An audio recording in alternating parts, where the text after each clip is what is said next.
Basta mga kapuyat. Ito dry therapy ko.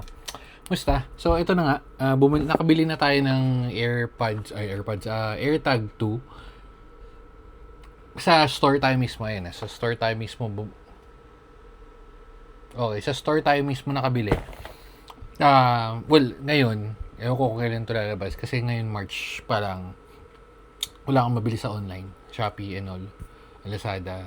Hindi na ako nag-try sa Amazon kasi feeling ko medyo mas mahal. Kaya anyway, nandito nakuha naman natin to ng same price, retail price naman. So feeling ko okay na rin kasi yung bili natin dito, yan, ito yung AirTag na una. Bili natin dito parang halos same price lang eh. Which is maganda, 'di ba? Kasi hindi ko alam kung anong pinagbago or kung sobrang laki ba. Pero kaya tayo napag-upgrade kasi unang-una, ayon sa kwentuhan, mas malakas na yung tunog. Hindi talaga magbabother sa akin. Ang pinakamaganda sa akin is mas matagal na yung battery. Although matagal naman yung battery nito, siguro more or less mga 3-4 months. Maybe more than that. Depende lang sa paano gamitin. Anyway, so ito na nga yun. Okay. AirTag. Thumbnail tayo, no? Well, dalawa yan. Tig-dalawa ng mga winibek-bek niyan. So, okay. Unbox lang natin. Oops. May ano pala yun. Ano ba to? Wala. Sige, unbox na natin.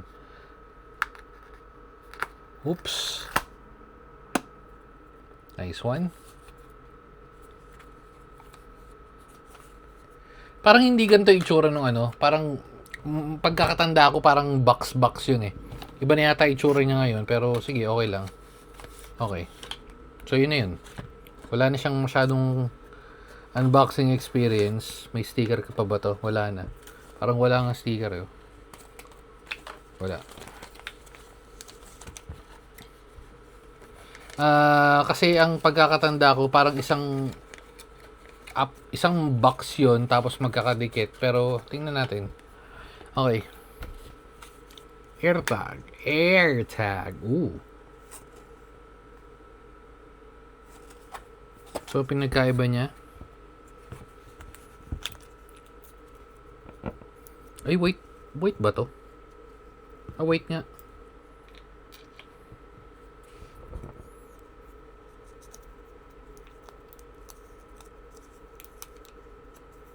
Ito na yung battery. Hilahin natin. Ayaw maila. Boom. Okay. Size, nakita nyo na halos parehas naman. Wala eh. Halos parehas. Wala nang pinagkaiba eh. Yung ano lang. Ito. Yung mga ganito. Find my... Sige, i-set up ko na rin. Pakita ko na lang din sa inyo. So, paano tayo mag-set up niyan? Ay, ito, lumabas na. Lumabas na siya agad. Ayun, AirTag, connect natin. I-upgrade natin. Ito yung gagawin natin kasi yung luma ko, gagawin natin si 50 tsaka si Marga. Tapos, itong bago, syempre, si Mama Peggy tsaka si Manong. So, Peggy pa rin natin to. Lagay pa rin natin tong Peggy. Okay. So, yung picture nila Peggy. Nechichu. Yan.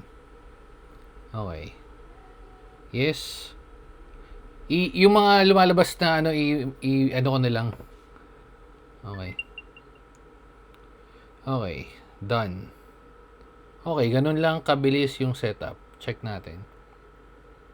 Ngayon, papansin nyo, meron na tayong Peggy dito. Ito re-rename natin to. Gagawin natin tong Marga ngayon. Ayan o. Change name. Gawin natin Marga Lilit. Marga lang. Marga. Ayan.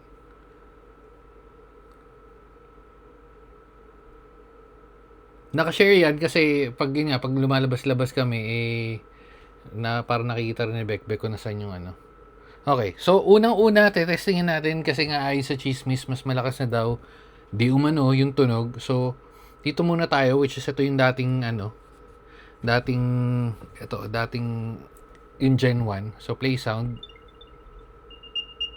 Hindi na-adjust yan, wala talaga adjustan yan. Okay. So, punta tayo ngayon sa bago, dun kay Mama Pegs. Ito yung bago.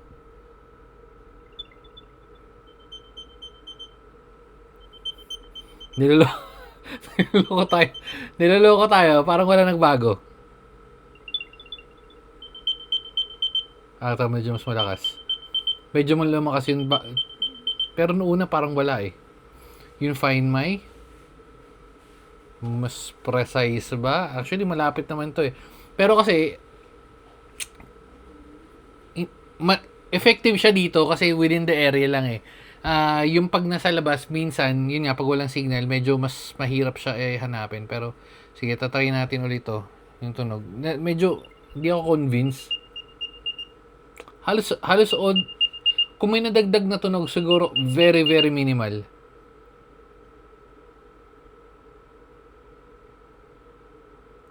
Okay. So, siguro yun isa yung... Ayaw ka na. Ayaw na. Kanina, medyo matagal, nag-vibrate. Pero yun, wala naman masyadong bago. Halos yun lang. Yun. Yun na yun.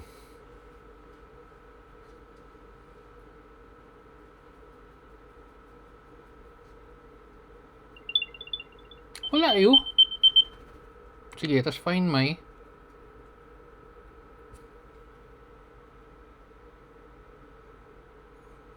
Well, ang maganda naman dito, since hindi sila nagbago ng presyo, pero syempre, kukunin mo na yung di ba? Sino si Raul yung kukuha ng Gen 1? Tsaka I doubt, feeling ko meron pa naman, may mga stocks pa naman, malamang mabababa yung presyo.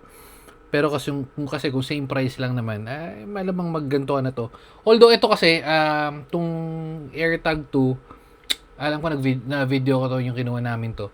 Na pre-order kasi natin to or ni Bekbek. So na pre-order natin tapos mamimili do sa Apple website mismo. Nag-pre-order tayo doon or sa Bekbek tapos parang 2 to 3 days tsaka mo mapipick up. Pero ito yung na-release na or yung parang nilabas na ng Apple na magre-release na kami diyan sa Pilipinas. Parang yun. Yun lang naman. So anyway, so again, siguro no-brainer na naman na pipiliin mo to kahit na unless na may malaking price difference, no? Pero kung may malaking price difference, siguro mag Gen 1 ka, pero since halos same price lang naman sila, actually walang binagbago, Gen 2 ka na lang.